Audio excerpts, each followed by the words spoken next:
बहुत कुछ है आज अपडेट में। 3 दिन बाद वीडियो शूट कर रहा हूँ। कल ईद थी, उससे पहले सैटरडे संडे था, मार्केट बंद थी। आज है ट्यूसडे, डेट है आप लोग की 1 अप्रैल।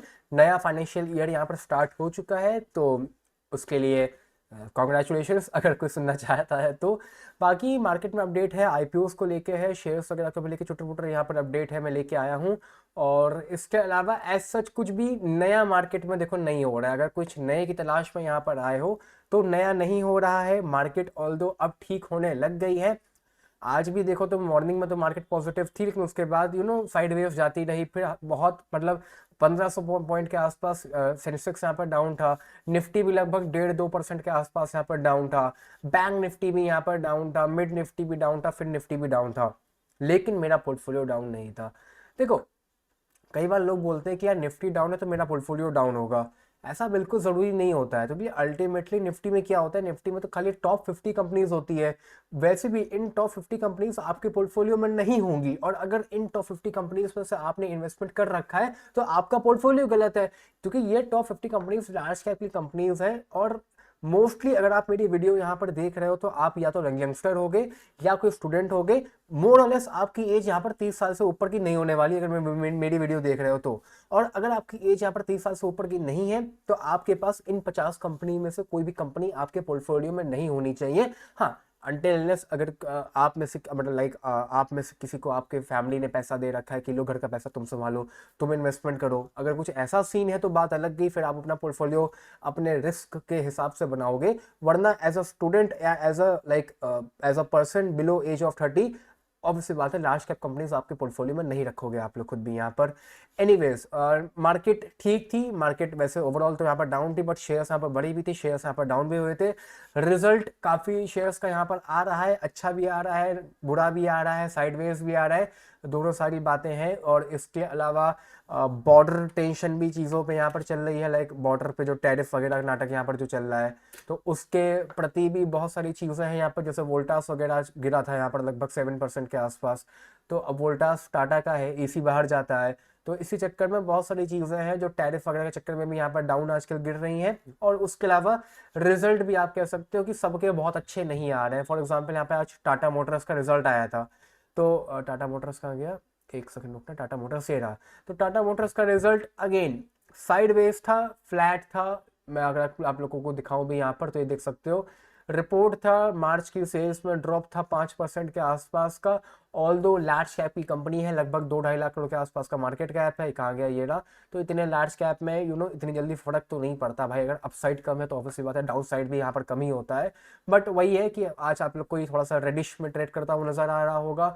वोडाफोन में अपडेट था। वोडाफोन में यहाँ पर परसों या कल गवर्नमेंट ने अनाउंस किया था कि जितना भी यहाँ पर लोन है वोडाफोन का, उसमें से अराउंड कितना अमाउंट था, मुझे एग्जैक्टली बता रहा हूँ कितना अमाउंट था। उसमें से काफ़ी सारा अमाउंट यहाँ पर ऐसा था जो ये लोग कन्वर्ट करने वाले थे शेयर में, मतलब कि लोन ये लोग माफ़ कर रहे थे। अगर मैं दिखाऊं भी आप लोग को, एक सेकंड, मैंने ओपन नहीं किया था। हाँ, वोडाफोन में लगभग 36,950 करोड़ का यहाँ पर जो लोन था वोडाफोन के ऊपर, वो गवर्नमेंट यहाँ पर अब इक्विटी में कन्वर्ट कर रही है। मतलब कि वोडाफोन के लिए पॉजिटिव न्यूज़ है। देखो, कई बार क्या होता है ना, अब पॉजिटिव न्यूज़ कैसे बताता हूँ। वैसे तो वोडाफोन की ओनरशिप यहाँ पर कम हो जाएगी कंपनी के मालिक के पास, बट कई बार मालिक इस सिचुएशन में होता है कि यार वो चाहता है ओनरशिप ले लो, क्योंकि लोन तो मैं भर ही नहीं सकता भाई। सारी बातें ठीक है, ओनरशिप मुझे पता है कि कोई भी देना नहीं चाहेगा। बट अगर कोई एक ऐसी सिचुएशन में है जहां पे वो आदमी कह रहा है कि भाई मैं 36,950 करोड़ तो दे ही नहीं सकता, पूरी जन्म में नहीं दे पाऊंगा, जब मेरी कंपनी ही प्रॉफिटेबल नहीं है, मैं पैसा बना ही नहीं पा रहा हूं, तो मैं लोन कहां से भरूंगा। लोन का इंटरेस्ट छोड़ो, मैं बेस अमाउंट भी कहां से भरूंगा। मतलब क्या कि मैं वोडाफोन का आपको यहाँ पर शेयर दिखाऊं अभी, एक सेकंड रुकना है, तो वोल्टास है, ये रहा वोडाफोन। अगर वोडाफोन के प्रॉफिट्स में आओगे, जब प्रॉफिट ही नहीं हो रहा है तो लोन की तो बात ही नहीं होती ना, भूल जाओ लोन मिलने वाला है। तो गवर्नमेंट ने बोला कि भाई हमको ओनरशिप दे दो, ओनरशिप जितनी जितनी बैंकों का लोन है उतनी उतनी ओनरशिप यहाँ पर दे दो, और लोन हम आपका खत्म कर देते हैं, लोन खत्म कर देते हैं, भाई ओनरशिप में कन्वर्ट कर देते हैं। तो कहीं ना कहीं वोडाफोन के लिए पॉजिटिव न्यूज़ थी, क्योंकि अल्टीमेटली वोडाफोन अब जो ब्याज यहाँ पर दे रहा था, जो इंटरेस्ट यहाँ पर जो देना पड़ रहा था वोडाफोन को, वो अब नहीं देना पड़ेगा। क्योंकि इतने लोन का इंटरेस्ट ही बहुत होता है, बहुत होता है यहाँ पर इतना ही लोन का इंटरेस्ट। तो लोन का इंटरेस्ट ही यहाँ पर इतना इतना बच जाएगा, तो वोडाफोन के लिए पॉजिटिव न्यूज़ थी। ऑल दो वोडाफोन मैंने पहले परचेज किया था 17-18 रुपये में मैं बेच चुका था जब इसका एफपीओ आया था। अभी वोडाफोन को मैं बाइंग सेलिंग की कोई भी रिकमेंडेशन नहीं दे रहा हूँ। अगर पोर्टफोलियो में रखना चाहते हो रख सकते हो, सट्टे वाला शेयर है। इतना बता दो कि गवर्नमेंट इसको बंद नहीं होने देगी, क्योंकि गवर्नमेंट चाहती है एयरटेल और जियो के अलावा भी कोई प्राइवेट प्लेयर यहाँ पर रहे, वरना मोनोपोली काफ़ी हद तक क्रिएट हो जाएगी। और अभी भी देखो तो वोडाफोन बस ट्राई कर रहा है कि मैं मार्केट में रिवाइव हो जाऊं। इस चक्कर में वोडाफोन कहीं ना कहीं प्लान्स बेटर दे देता है पोस्ट पेड प्रीपेड के, वरना तो आई डोंट थिंक कि जियो से अच्छा कोई और यहाँ पर है। मैं भी जियो यूज़ कर रहा हूँ, बट पैसा कितनी कस के बढ़ता जा रहा है, और ये सब पता क्यों हो रहा है, क्योंकि मार्केट में और कोई है नहीं। तो यही न्यूज़ थी यहाँ पर वोडाफोन के लिए। बाकी अगर बाय करते हो फ्यूचर में, अगर कंपनी बंद नहीं होती है और सरकार भी देखो एक लिमिट तक ही ऐसे सपोर्ट करेगी, वरना अतः जिनकी सपोर्ट नहीं करेगी, रखना चाहो पोर्टफोलियो में तो भैया 8 रुपए का शेयर है, 5,000 10,000 रुपये डाल कर छोड़ दो। लेकिन भूल जाओ कि कंपनी यहाँ पर चलती है तो ठीक है, नहीं चलती है तो फिर उसको लाइक टोटली आप लोग को यहाँ पर फॉरगेट करना पड़ेगा। इसके अलावा चलो वापस से स्टार्ट करते हैं बार शुरू से ढंग से यहाँ पर। तो एनएससी के आईपीओ पे यहाँ पर कोई भी ऐसा मेजर अपडेट नहीं है। आईपीओ यहाँ पर जैसे अप्रूवल मिल चुका है, आता है तो ठीक है। बाकी एनएफडीएल के आईपीओ में यहाँ पर एक अपडेट है। एनएफडीएल में मैं बता दूं, एनएससी का जो आईपीओ है वो बीएससी के कंपैरिजन में आने वाला है, और जो एनएफडीएल का आईपीओ है वो सीडीएसएल के कंपैरिजन में यहाँ पर आने वाला था।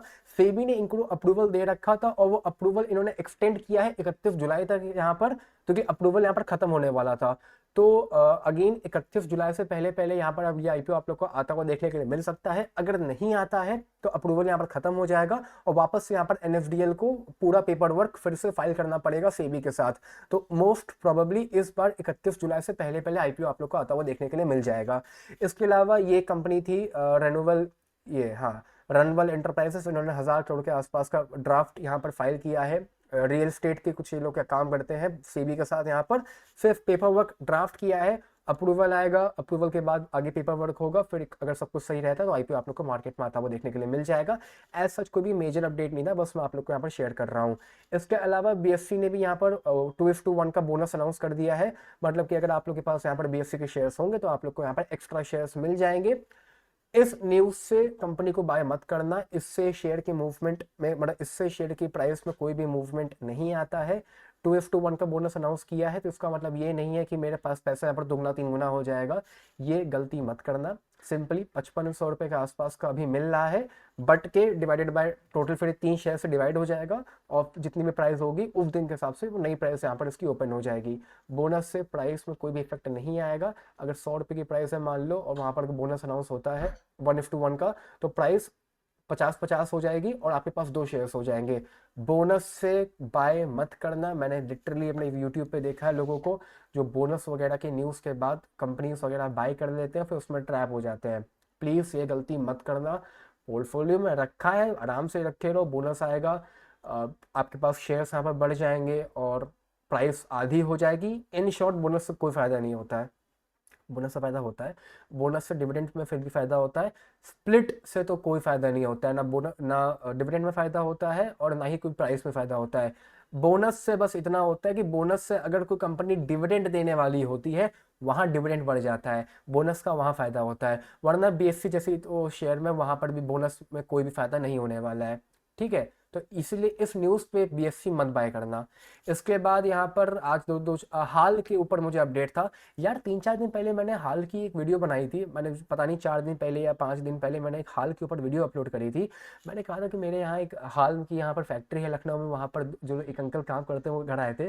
वो कह रहे थे कि शेयर आप लोग को 4800 रुपये का होता हुआ देखने के लिए मिल जाएगा। मैंने ये बात आप लोग को बताई भी थी। आई थिंक 6 दिन पुरानी वाली वीडियो में है या 4 दिन पुरानी वाली वीडियो में मैंने किसी दिन एक दिन हाल डिस्कस किया था। आई थिंक मैंने इस दिन डिस्कस किया था हफ्ते भर पहले। And exactly I was shocked कि इनसाइडर ट्रेडिंग कितनी ज़्यादा मज़ेदार होती है। उन्होंने कहा था और 1 महीने में अगर आप लोग यहाँ पर देखोगे तो लगभग 40% के आसपास शेयर यहाँ पर भाग चुका है। 3500 के आसपास मैंने कवर किया था जब मैंने आप लोग को शेयर किया था, उसके बाद भी अगर बाय किया होता तो लगभग 30% के आसपास भाग गया होता। मेरे फादर ने बाय करे थे, मैंने नहीं बाय करे थे, सोच के कि यार कौन लार्ज कैप लेगा, बट मेरे फादर ने बाय कर लिए थे क्योंकि उनको पता था कि यहाँ पर हाल में कुछ अप्रूवल आने वाला है, पेटेंट्स वगैरह का कुछ ऑर्डर वगैरह मिलने वाले हैं। तो मतलब अब वो इनसाइडर इन्फॉर्मेशन थी भाई, उन्होंने मुझे दी थी, मैंने आप लोग को दी थी, मैंने खुद तो बाय नहीं करे थे, बट मैंने आप तक पहुंचाई थी। एंड बहुत से कुछ 2-4 लोगों ने बाय किया था, तो कि मेरे पास कमेंट्स आए थे कि भैया मैं परचेस कर रहा हूँ आपके कहने से। तो अगर अब किया है तो 4800 का टारगेट रखना, 4800 4500 तक का, और उसके आसपास फिर निकलने का ट्राई कर लेना, ठीक है। तो ये हो गया यहाँ पर हाल के ऊपर अपडेट यहाँ पर। और करंट भी बाय कर सकते हो, तो कि अब भाग तो रहा ही है, तो आई थिंक 4500 तक तो यहाँ पर जाना ही चाहिए। बल्कि मॉर्निंग में भी 4500 के तो आसपास गया था, ऑल टाइम हाई टुडे का देखोगे तो लगभग 44 रुपीज़ के आसपास का था, ठीक है। CDSL लगभग 1200 रुपये के आसपास मिल रहा है, अगेन वैल्यू फॉर बाइंग कर सकते हो यहाँ पर। बार बार इस लेवल पे नहीं मिलेगा, 1150 के आसपास मिलता है, पोर्टफोलियो में रख लो।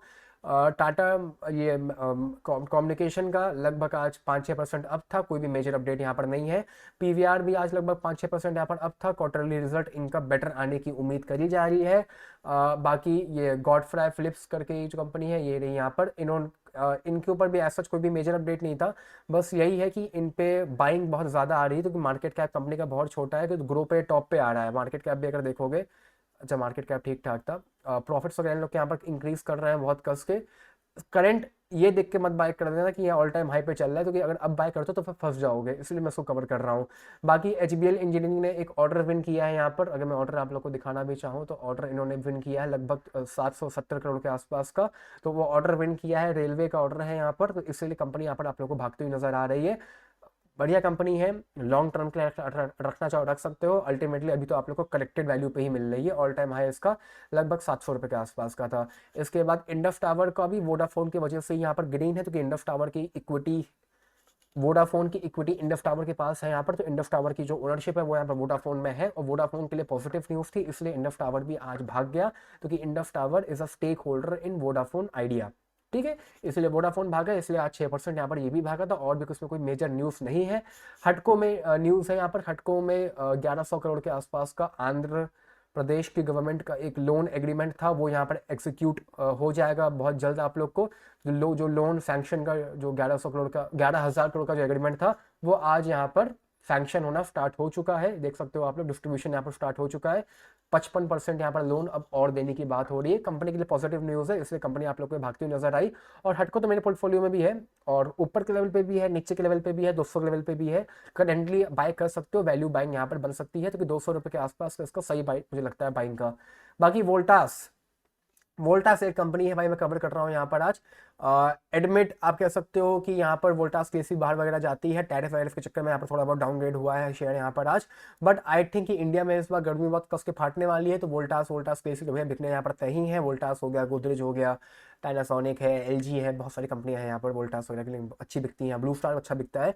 तो गर्मी के पॉइंट ऑफ व्यू से इसको परचेस कर सकते हो। गर्मी के बाद जो यहाँ पर क्वार्टरली रिजल्ट आएंगे, चाहे वो वोल्टास का होगा चाहे वो ब्लू स्टार की मैं बात करूँ, वो अच्छे आप लोग को आता हुआ देखने के लिए मिल सकता है। वोल्टास भी 2-3% डाउन था, ब्लू स्टार भी यहाँ पर डाउन है, पर वोल्टास ज़्यादा डाउन था, तो मेरे हिसाब से वोल्टास में एक बाय कर सकते हो। बाकी हाँ, ये दिक्कत थी कि टैरिफ वैरिफ के चक्कर में यहाँ पर वोल्टास थोड़ा सा दब रहा है। अगर यहाँ पर देखोगे वही हाल यहाँ पर आप लोगों का प्रेसिडेंट सिस्टम्स के साथ भी है। वरना वोल्टास जैसा कि मैंने बोला, गर्मी के पॉइंट ऑफ व्यू से आप लोग बाय कर सकते हो। टाटा मोटर्स मैंने कवर कर लिया, पेटीएम के ऊपर भी एज सच। अच्छा हाँ, पेटीएम आज 2-3% यहाँ पर अप था, कल ये डाउन होगा। अब ये इसीलिए था क्योंकि यहाँ पर NSE और BSE ने इनके ऊपर कोई नोटिस जारी किया था, जो कि गलत हो गया, ऐसा इन्होंने बोला, पेटीएम ने उसको डिनाई कर दिया, तो ये पॉजिटिव न्यूज़ थी। लेकिन आज मार्केट बंद होने के बाद यहाँ पर पेटीएम के जो शेयर था उसको GM फाइनेंशियल्स ने टारगेट कट किया है। टारगेट कट किया है तो कल ना कहीं कल आप लोग को ये डाउनग्रेड या रेड में ट्रेड होता हुआ नजर आ सकता है। बाकी जोमेटो में कोई भी अपडेट है नहीं, बाकी सच पूरी मार्केट में कोई अपडेट है नहीं। आज की वीडियो में इतना ही, bye bye, take care, love you all. कोई भी अगर आप लोग का डाउट है नीचे मुझसे पूछ सकते हो।